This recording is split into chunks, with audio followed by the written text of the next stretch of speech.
Sejarah itu seringkali penuh dengan ironi ya. Sebuah periode penderitaan yang luar biasa, justru bisa jadi api yang menyulut kelahiran sebuah bangsa. Nah, inilah cerita yang super kompleks dan penuh kontradiksi tentang pendudukan Jepang di Indonesia. Ini adalah kisah tentang pembebasan yang ternyata berubah jadi penindasan, tapi secara nggak terduga malah membuka jalan menuju kemerdekaan. Oke, kita mulai dari sini. Di tahun 1942, pekikan inilah yang menggema di seluruh Nusantara. Coba bayangin, setelah lebih dari 3 abad di bawah kekuasaan kolonial Belanda, kedatangan pasukan Jepang itu disambut dengan harapan yang luar biasa besar. Mereka datang dengan propaganda sebagai pembebas Asia, menjanjikan akhir dari cengkeraman Eropa. Nah ini dia, pertanyaan intinya. Pertanyaan yang mengubah semua harapan itu jadi mimpi buruk. Dan pertanyaan inilah yang membawa kita pada inti cerita kita. Gimana harapan akan kemerdekaan justru harus berbenturan dengan kenyataan pahit di bawah pemerintahan militer Jepang. Oke, kita mundur sedikit ke awal. Kedatangan Jepang ini bukan proses yang pelan-pelan loh. Ini seperti badai militer yang menyapu bersih kekuasaan Belanda dalam sekejap mata. Dan pada awalnya, janji-janji yang mereka tawarkan itu terdengar sangat manis. Coba dilihat, seberapa cepat semua ini terjadi. Kurang dari 3 bulan. Rezim kolonial yang sudah berakar ratusan tahun itu runtuh total. Buat banyak orang Indonesia waktu itu, kecepatan ini kelihatannya seperti bukti kebangkitan kekuatan Asia. Belanda, yang tadinya kelihatan nggak terkalahkan, ternyata bisa tumbang juga. Dan ini adalah jualan utama mereka. Jepang meluncurkan gerakan 3A, Jepang Cahaya Asia, Jepang Pelindung Asia, dan Jepang Pemimpin Asia. Ini bukan cuma slogan loh, ini kampanye besar-besaran lewat radio, poster, sampai rapat umum. Mereka bahkan membebaskan tokoh-tokoh nasionalis kayak Soekarno dan Hatta, mengizinkan bendera merah putih berkibar di samping bendera Jepang dan mempromosikan bahasa Indonesia. Kelihatannya semua berjalan mulus kan? Tapi, masa-masa indah itu nggak bertahan lama. Janji pembebasan itu cepat banget lunturnya, digantikan oleh kenyataan eksploitasi yang brutal dan penderitaan yang nggak terbayangkan. Tuan yang baru telah tiba, dan ternyata mereka jauh lebih kejam. Nah, ini dia salah satu warisan terkelam dari pendudukan Jepang, Roumusha. Ini bukan sekedar kerja paksa biasa.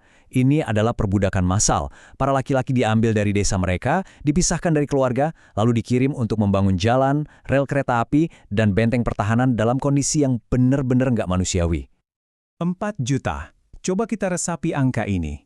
Itulah perkiraan jumlah orang Indonesia yang meninggal akibat kelaparan dan kerja paksa selama pendudukan yang cuma berlangsung 3,5 tahun. Angka ini benar-benar mengerikan dan menunjukkan betapa masifnya skala penderitaan saat itu. Dari jutaan Roumusha itu, setidaknya ada 200.000 pria dari Jawa yang dikirim ke luar negeri. Mereka dipaksa kerja di proyek-proyek maut seperti jalur kereta api Burma Siam yang saking banyaknya korban jiwa sampai dijuluki Death Railway. Dan dari 200.000 yang dikirim ke luar Jawa itu, yang berhasil selamat dan pulang ke rumah, jumlahnya kurang dari 70.000 orang. Tingkat kematiannya luar biasa tinggi. Ini bukti nyata betapa brutalnya sistem Roumusha. Penderitaan ini nggak cuma dirasakan para Roumusha loh, tapi menyebar ke semua lapisan masyarakat. Makanan dirampas, yang akhirnya menyebabkan kelaparan massal. Ekonomi hancur lebur, perempuan dipaksa jadi budak seks, dan kalau ada yang berani melawan atau bahkan sekedar mengkritik, mereka akan langsung berhadapan dengan Kempeitai, polisi rahasia Jepang yang terkenal sangat brutal. Anehnya, di tengah semua kegelapan ini, sebuah paradoks besar mulai terbentuk. Kebijakan Jepang yang begitu brutal tanpa mereka sadari justru jadi bensin yang menyulut api nasionalisme Indonesia. Mereka malah menciptakan alat-alat yang pada akhirnya dipakai untuk merebut kemerdekaan. Nah, ini yang paling menarik. Coba kita lihat dualitas kebijakan Jepang ini. Di satu sisi, mereka menekan. Mereka melarang organisasi politik. Tapi di sisi lain, mereka justru mengangkat Soekarno dan Hatta sebagai figur pemersatu untuk memobilisasi massa. Dan poin yang paling krusial, mereka menghapus administrasi Belanda. Tanpa sengaja, Jepang melakukan sesuatu yang mustahil dilakukan gerakan nasionalis saat itu. Mereka menghancurkan seluruh struktur kolonial, menciptakan kekosongan kekuasaan yang kemudian diisi oleh orang-orang Indonesia yang akhirnya belajar cara memerintah. Dan inilah warisan tak terduga yang mungkin paling penting. Untuk membantu perang mereka, Jepang membentuk PETA. Tujuannya sih untuk menciptakan tentara cadangan buat melawan sekutu. Tapi bagi para pemuda Indonesia, ini adalah kesempatan emas. Mereka bisa belajar taktik militer, kepemimpinan, dan cara pakai senjata. PETA ini, pada akhirnya, malah jadi sekolah bagi para revolusioner masa depan bangsa kita. Oke, sekarang kita masuk ke babak akhir yang super dramatis dan penuh kekacauan. Saat Perang Pasifik mencapai puncaknya dan Jepang berada di ambang kekalahan, para pemimpin nasionalis Indonesia melihat sebuah celah. Sebuah kesempatan emas yang gak boleh banget disia-siakan. Rangkaian peristiwanya terjadi super cepat. Kekalahan Jepang menciptakan kekosongan kekuasaan. Nah, di sini para pemuda yang lebih radikal nggak mau menunggu lagi. Mereka mendesak para pemimpin senior untuk segera bertindak. Mereka merebut momen itu. Bukan menunggu kemerdekaan sebagai hadiah dari Jepang, tapi memproklamasikannya sendiri atas nama bangsa Indonesia. Dengan kekuatan dan keyakinan yang baru saja mereka temukan.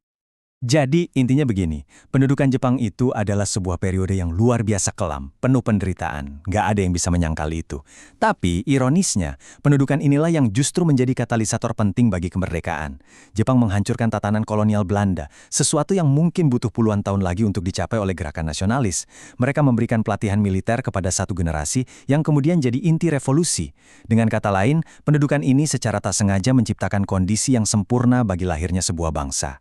Ini meninggalkan kita dengan satu pertanyaan yang cukup meresahkan. Dapatkah sebuah bangsa lahir tanpa harus melalui api penderitaan yang begitu tragis? Sebuah pemikiran untuk kita renungkan bersama.